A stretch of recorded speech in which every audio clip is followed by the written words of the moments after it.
A gente vai conversar aqui com o Leonardo Aguiar e também com o Moisés Nóbrega, eles que fazem parte da rede consultoria, e está aqui para falar da gente sobre o índice das cidades empreendedoras, porque saiu esta pesquisa já agora em 2023. Vamos falar sobre a posição do Rio Grande do Norte, no caso da capital Potiguar, quais são os fatores determinantes para isso, saber qual foi a posição que Natal ficou. Vamos falar um pouco. Leonardo, você já é da casa, vamos dizer assim. Seja bem-vindo ao CBN em Foco. Obrigado, Bala. Prazer estar aqui.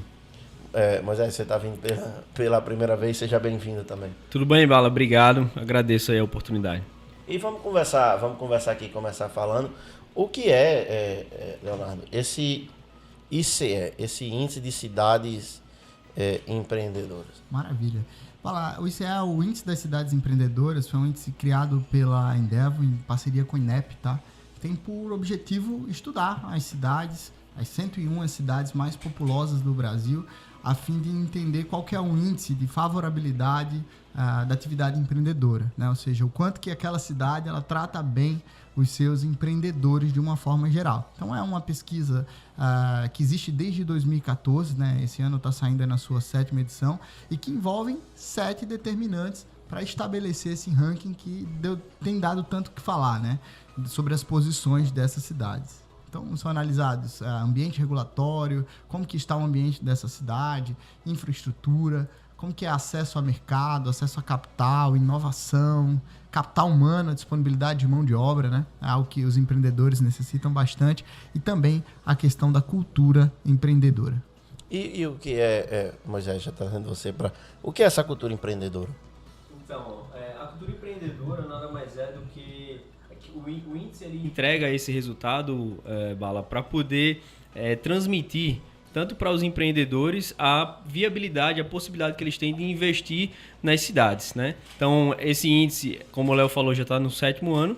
Uma vez que esse resultado é apresentado, ele auxilia os empreendedores a esse tipo de investimento, como realizar esses investimentos, avaliar os riscos inerentes a esses investimentos, como também para os gestores públicos avaliarem como que eles podem colocar as políticas públicas em prática, né, para o benefício do ecossistema inovador e empreendedor local. Assim como também para aqueles que estão ali, os eleitores, identificarem se os gestores públicos, por exemplo, têm na sua agenda, né, política a promoção dessas iniciativas para fomentar o empreendedorismo, que é algo que traz desenvolvimento de uma forma geral. Então, quando a gente fala de cultura empreendedora, a gente pode abranger nesse sentido, mas também cultura empreendedora é uma das 7 dimensões que o estudo, o índice, ele traz como sendo, colocou Natal aí na 14ª. Então, quando a gente olha a cultura empreendedora, é o melhor posicionamento que Natal tem dentro das 7 dimensões que a gente consegue visualizar no índice. Que bacana, mas aí falando do modo geral, Leonardo, para você, Natal ficou em qual posição? Natal ficou em 49ª posição, tá? Na verdade, foram só 2 cidades do estado do Rio Grande do Norte que entraram no índice, né? Natal na 49ª e Mossoró na 76ª posição, as 2 únicas cidades. Foram quantas cidades no geral? 101. As 101 cidades mais populosas do Brasil, que envolvem capitais, cidades de região metropolitanas e algumas interioranas também. Então significa ali que a gente está no meio da tabela, vamos dizer assim. No meio do caminho. Aí a pergunta para quem está nos ouvindo deve estar se fazendo: isso é bom ou ruim? Estamos na média? Como é que está aí, Moisés? Então, a gente está em cima do muro, né? Se a gente olha a diferença para as cidades que estão ali nas 30 primeiras posições, apesar de Natal estar em 49º, existe uma diferença muito gritante para aquelas que realmente estão promovendo ali um fomento, né, mais demasiado, digamos assim, das iniciativas empreendedoras. Mas não é algo que a gente pode assumir como algo, como um problema, na verdade, né? Acho que, apesar de tudo isso, apesar desse posicionamento, Bala, de Natal tá em 49º, a gente tem iniciativas locais aí que têm ajudado os empreendedores a conseguirem identificar os riscos que estão inerentes ao negócio e fazer os investimentos necessários para o desenvolvimento de suas empresas. Acho que o próprio índice, Bala, ele é um excelente indicador para que o próprio ouvinte ele consiga fazer esse julgamento, né? Hoje a cidade eleita pelo índice geral, né, como sendo a cidade que pulsa o empreendedorismo é a cidade de São Paulo. Acho que não é novidade para ninguém. Tem um índice de 8,67, enquanto que Natal está com índice de 6, né? 6,002. O ideal seria 10. 10. Então, assim, escala de 0 a 10. dentro dessa escala, a gente consegue entender ali que a gente está um pouquinho abaixo da média, se a gente for utilizar a média aritmética ali que a gente costuma no nosso dia a dia. Mas esse nosso meio de tabela aí, também pode existir o seguinte, a gente tá no meio porque a gente tá legal, ou a gente tá no meio porque tem muita gente pior do que a gente lá para trás, hein? Tem muita gente pior do que a gente. Mas se a gente for olhar, olhando de uma forma bem específica aqui para Natal e Mossoró, que foram as duas cidades do Rio Grande do Norte que se apresentaram aí dentro do índice, né? Nenhuma outra, na verdade, do Rio Grande do Norte esteve no índice. A gente olha uma das 7 dimensões, Bala, que é o ambiente regulatório, que é onde, no popular, digamos assim, é quando a gente sabe se a estrutura pública ela favorece, por exemplo, o registro das empresas. Esse é um dos fatores que coloca Natal, por exemplo, em 96º lugar. É o pior? É um dos piores. Não, de Natal é o pior. De Natal é o pior. É o pior índice. É o pior dimensão, na verdade, do índice, né? Sim. Então, a gente vai olhar aí sobre cobrança de impostos como ICMS, né, que aí, como o Léo falou, 20%, ao passo que tem... A gente acabou de aumentar o ICMS. Exatamente. ISS, o próprio tempo de registro da empresa. Hoje, se a gente for olhar para uma média Brasil, as empresas elas são abertas em 24 horas. Aí você vai dizer, poxa, é um número legal, 24 horas, um dia muito rápido. O Rio Grande do Norte tá com 36 horas, um dia e meio. Mas se a gente coloca na conta aquelas empresas que são microempreendedor individual, que você consegue ali numa plataforma diferente fazer em minutos uma abertura de uma empresa, você vai ver que esse índice, na verdade, ele puxou para baixo, mas na essência, quando você precisa de um alvará de bombeiro, de um alvará de Anvisa ou qualquer outra coisa para uma empresa de médio porte, ela tende a demorar mais. Então, isso joga Natal para as últimas posições. Então, só para quem está em casa entender aqui, ó, primeiro foi São Paulo, segundo Florianópolis, terceiro Joinville, quarto Brasília, quinto Niterói, sexto Boa Vista, sétimo Curitiba, oitavo Rio de Janeiro, nono Macapá e 10º Goiânia. Essas são as 10 primeiras. E nenhuma aqui, do Nordeste. Nenhuma do Nordeste. Aqui ficaram em último, aqui eu trazia as 5 últimas, aqui ficou Itaquacetuba, Cariacica, Guarulhos, São Vicente e Carapicuíba, cidades do interior de São Paulo aqui. A maioria, com exceção de Cariacica, que é no Espírito Santo.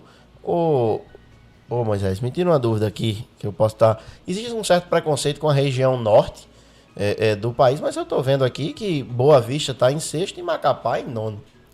Existe, particularmente, eu morei lá 2 anos e meio em Macapá, recentemente, e o que a gente vê, na verdade, é um fomento muito claro, muito latente das instituições, tanto a academia, que acaba treinando as pessoas para se capacitarem, para estarem dentro desse ambiente de inovação, como as próprias entidades públicas, como também os empresários que precisam fazer os negócios. Então você vê de uma forma muito clara isso dentro da cidade, que eles realmente incentivam essa necessidade empreendedora. Macapá, a gente sabe que é a única região do Brasil que é isolada pelo território, né? Ela é uma ilha, na verdade. Então, eu acho que, dado a necessidade dos próprios macapaenses, digamos assim, eles acabam tendo que irem por esse lado do empreendedorismo para tentar, de alguma maneira, terem um progresso na sua região. E aí a gente olha aqui para Natal, muitas vezes, arrebanhada de tantas vantagens, né, de tantas ligações, inclusive terrestres, mas, infelizmente, a gente ainda não está nessa posição tão como nós gostaríamos. Em termos até de posição geográfica mesmo, né? Então, assim, a cidade de Macapá ficou em segundo quando o quesito é cultura empreendedora. E essa cultura empreendedora, ela envolve, Bala, tanto uma questão de iniciativa das pessoas que estão naquela cidade em pesquisar, em, procurar por aspectos e por temas relacionados ao empreendedorismo, quanto também por uma questão institucional, né? O quanto que existem instituições de fomento, como nós temos aqui, por exemplo, o Instituto Metrópole Digital, né, que tem trabalhado essa questão do empreendedorismo, da tecnologia. Inclusive, acabei de dar notícia aqui que tem 1.080 vagas, né?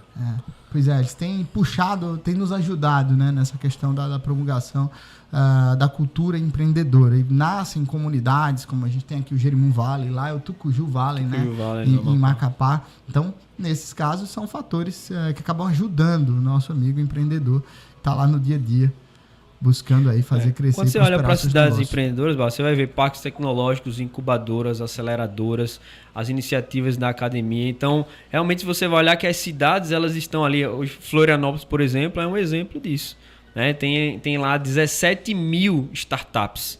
Eu soube ontem, 17 mil startups dentro de uma região como Florianópolis, que é uma ilha que inclusive é tida como Ilha do Silício, né? Fazendo alusão ao Vale do Silício dos Estados Unidos. Então, existe um caminho a ser trilhado ainda, mas que eu acredito que se a gente conseguir se unir aí, a gente consegue fazer bons resultados. E vamos aqui, vamos tentar começar esse caminho. Nós estamos na 49ª posição, nós tivemos aqui acesso à pesquisa, sabemos onde estamos bons, sabemos onde estamos ruins, onde precisa melhorar. Qual é o passo que tem que ser dado? Tem que ser dado pelos empreendedores, através das federações, tem que ser um passo dado pelo poder público, Leonardo. É de mão dada, é todo mundo junto. Como é que a gente sai dessa 49ª posição? Eu acredito que ou começa a sair, né? Eu acho que tem que ser um trabalho muito em conjunto, né? Eu acho que a iniciativa da Endeavor, ela precisa ser muito valorizada, porque ela traz à sociedade, né, ciência e clareza sobre alguns pontos que até então talvez as pessoas não tivessem tanto saber, tanta notoriedade. Então, assim, é preciso que as pessoas tenham consciência do que é isso. É um documento público, todo mundo, no caso, pode acessar, para que saibam como escolher governantes, como cobrar essas pessoas que estão, no caso, na gestão municipal das nossas cidades. Mais do que isso, eu acho que os empreendedores, eles podem entender onde que... Pega uma questão de localização também. Para quem não decidiu, por isso que esse índice, né, de favorabilidade em relação aos negócios acaba atraindo ou não mais investimentos para uma determinada região. Então, o empreendedor que ainda não decidiu onde que ele vai aportar o capital dele, ao usar essa referência, pode ser ali uma excelente iniciativa. A gente tem dados, por exemplo, que mostram algumas empresas que vieram atrás de mão de obra ali daquele circuito do parque digital, né? Da metrópole digital do MD. Então, é um indicativo. Quais são os caminhos, né, no caso, que a gente poderia traçar? Eu diria que, para questões burocráticas, quando a gente olha para essa ineficiência burocrática, a gente precisa dobrar a eficiência dentro de casa, né? Então, o empreendedor ele precisa meio que trabalhar compensando essas ineficiências. Então, se no meio externo eu demoro para ter acesso a questões de alvará, de funcionamento de uma forma geral, é como se aqui a gente precisa ser melhor em planejamento, né? A gente precisa desenvolver melhor, ter processos internos, no caso, mais eficientes, para que a gente possa driblar essas situações, enquanto eu estou esperando algum tipo de alvará, ter condição, por exemplo, de estar avançando no planejamento de outras coisas no meu negócio. Mas, sem sombra de dúvidas, Bala, é um plano de ação que precisa ser executado em conjunto, né? Poder público, a gestão municipal, gestão estadual também afeta, com o ICMS a gente já falou aqui que acaba batendo também nesse índice, quanto também da própria sociedade organizada, de entender, né, a importância de valorizar, no caso, esse papel, a figura do empreendedor que assume risco, que gera desenvolvimento econômico, que emprega tantas pessoas, e acompanhar isso no dia a dia. E existe no Brasil, não sei se você concorda comigo, Moisés, existe uma cultura de que o empreendedor não é visto com bons olhos. Aqui é o cara que quer explorar a mão de obra, o cara que quer explorar seu trabalho. Isso também faz parte de desmistificar esse tipo de coisa? Com certeza. Inclusive, coincidentemente, né, agora em 2023 a CLT está fazendo 80 anos.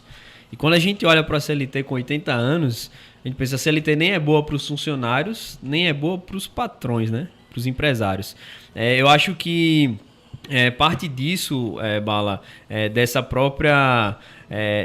de olhar para os empreendedores com olhar poxa, é aquele que traz o desenvolvimento, aquele que traz a riqueza, porque gera emprego, gera renda, gera dignidade. Eu acho que a gente deveria, isso parte muito, como o Léo pontuou aqui, acho que a gente não tem como sair muito desse discurso, é o fomento da iniciativa pública, o engajamento da iniciativa privada, o entendimento da academia em promover suas iniciativas, para que a gente começar a mudar essa ótica que infelizmente está aí na sociedade, né? Não por todos, mas por alguns, para que a gente consiga realmente trazer riqueza para a nossa região, para o nosso país, enfim, para a nossa sociedade. Eu acho que é por esse caminho aí. O empreendedor, ele é um salva-vidas. Isso, inclusive, é suportado no estudo, tá, Bala? Um trecho do estudo destaca que aquelas cidades, aquelas comunidades, as sociedades que mais valorizam essa figura do empreendedor acabam criando esse ambiente propício. Porque aí você vê o nascimento de uma empresa empresa não somente por uma questão de necessidade, mas por uma questão de oportunidade. Então, nessas cidades que estão no topo da lista, né, como Florianópolis, São Paulo, a cultura, o empreendedorismo acaba meio que contagiando outras pessoas. Às vezes pessoas, inclusive, que têm uma boa posição na sociedade, que têm uma boa remuneração, mas que acabam percebendo ali uma oportunidade de gerar valor, de agregar valor para a vida de alguém e acabam contribuindo de uma forma muito efetiva. Que bacana. E outra dúvida que eu tenho, isso também pode influenciar, por exemplo, no caso de grandes empresas, a abertura de franquias. Por exemplo, você trazer uma empresa paulista vir aqui para Natal, em vez de ir para Recife, já que a gente ficou aqui algumas posições à frente de Recife. Exatamente. O que tem acontecido, por exemplo, recentemente eu até estava vendo que a gente estava perdendo para João Pessoa, né? Para Paraíba. Alguns investimentos estavam sendo deslocados para o nosso estado vizinho aí, para nosso estado vizinho, e acaba que a gente acaba não tendo essa entrada de recursos e de investimentos aqui. Então, sim, a gente precisa olhar com bastante atenção para isso. Isso é uma coisa também que volta para a população, né? A população é beneficiada, tem benefícios além do emprego. Eu acho que sim, tem muita coisa por trás, né? Isso é extensa, tá? Essa lista, mas a gente pode citar, por exemplo, de uma forma geral, quando a gente pega empreendedores mais capacitados, né? Só no eixo de capital humano, a pesquisa ela vai destacar tanto a questão do acesso à mão de obra básica quanto à mão de obra qualificada. E aí eu vou te dar um exemplo de como que isso reverte para a sociedade. O estudo aponta de que aquelas empresas que possuem um maior nível, um quantitativo maior, a gente chama de densidade profissional, né? De empregados com nível superior, por exemplo, além de eles terem uma chance menor de fechamento daquele negócio, a empresa ela acaba tendo um potencial para lançar novos serviços e novos produtos com a qualidade melhor, com diferenciais competitivos. Isso acaba se revertendo em bem-estar para a população, né? Então, imagina você estar em uma cidade, você está em uma região que é cercada por boas práticas. E para cada necessidade, né, daí que o empreendedorismo nasce, você tem boas iniciativas na cidade como resposta, né? Então, isso acaba afetando, sim, a qualidade de vida das pessoas. E até alguns elementos como o IDH, até taxa de homicídio são levadas em consideração nesse índice, infraestrutura urbana, questão de, enfim, transporte, né, rodoviário e tantas outras questões. Então, de uma forma direta, em termos de serviço, tá? Em termos de produtos de qualidade, fora da curva, seria uma primeira vantagem que eu destacaria aí para essa população. E assim, eu empreendedor, como é que eu faço para ter acesso a essa pesquisa e como é que eu posso, Moisés, melhorar o meu negócio para contribuir para que a gente possa, com essa cultura empreendedora, sair dessa posição? Eu acho que tudo parte do conhecimento. A própria busca pela pesquisa já é o primeiro passo para você conhecer onde você está inserido, né? Ou onde você pretende inserir. Então, você pode ir lá no site do ICE para poder baixar a pesquisa. Você baixa todas as pesquisas de todos os anos, desde 2014, que começou com 32 municípios, hoje está com 101, como a gente já falou, né? E acho que é o primeiro passo, inclusive, para o empreendedor que quer iniciar o seu negócio ou enfim, realizar novos investimentos ali no seu negócio. Eu acho que o conhecimento, não só disso, esse seria o primeiro passo, mas se autoconhecer, né? A gente costuma dizer que a empresa cresce quando o empreendedor cresce. Ele precisa se autoconhecer, entender quais são os pontos que ele precisa melhorar, se desenvolver, seja em gestão de pessoas, gestão de processo, gestão financeira, enfim. Como que ele pode, às vezes ele não consegue, sozinho progredir, se desenvolver, então ele precisa buscar ajuda. Então, onde que eu posso buscar ajuda, né? Tem algumas instituições que acabam fomentando isso, como o Sebrae, por exemplo, que acaba fomentando isso. E como também a própria rede, né, da qual nós fazemos parte, que a gente ajuda empreendedores a estarem crescendo, a gente fala aqui do jeito certo. Então, eu acho que a busca pelo conhecimento é a chave aí para o empreendedor se desenvolver. Ele precisa conhecer onde ele está. E ele pode começar por essa pesquisa. E eu acrescentaria a isso essa questão de você se conectar com outras empresas, com outras organizações, né? A gente vê que cada dia mais as empresas estão conectadas, inclusive empresas que eram tidas como concorrentes. Então, faz parte de um movimento chamado a nova economia. Se eu tenho uma dificuldade, por exemplo, em algum tipo de aspecto do meu negócio, se eu estiver conectado com empresas semelhantes, né, ou dentro de um ecossistema, eu tenho condição de aprender de uma forma mais rápida e de errar menos. Aqui a gente pode citar o exemplo do Jerimum Valley, que é uma comunidade de empresas dentro do Parque Tecnológico do Estado do Rio Grande do Norte, que é amplamente apoiada pela Universidade Federal, pelo próprio Sebrae, né? A gente sempre está lá, por lá também contribuindo de alguma forma. Então, assim, é um ecossistema na qual as empresas se ajudam, né? A gente consegue, de repente, ter acesso a conhecimento, né, do ponto de vista de escola de gestão, a soluções nacionais mais robustas de uma forma mais rápida, né? Então, você acaba se conectando ali com essas, vai direto à fonte ali para coletar essas informações. Leonardo, Moisés, queria agradecer vocês por estar aqui, ter vindo contribuir, trazer essa pesquisa para a gente aqui no CBN Foco, dizer que as portas da CBN estão abertas para vocês e para a rede. Como é que a gente encontra vocês? Como é que a gente encontra a Rede Consultoria? @Rede Consultoria, rede com 2D no Instagram. Pode entrar em contato lá. O nosso site é www.rede.com2d.com.br. Só entrar em contato com a gente e nos conhecer um pouco mais. Será um prazer recebê-los.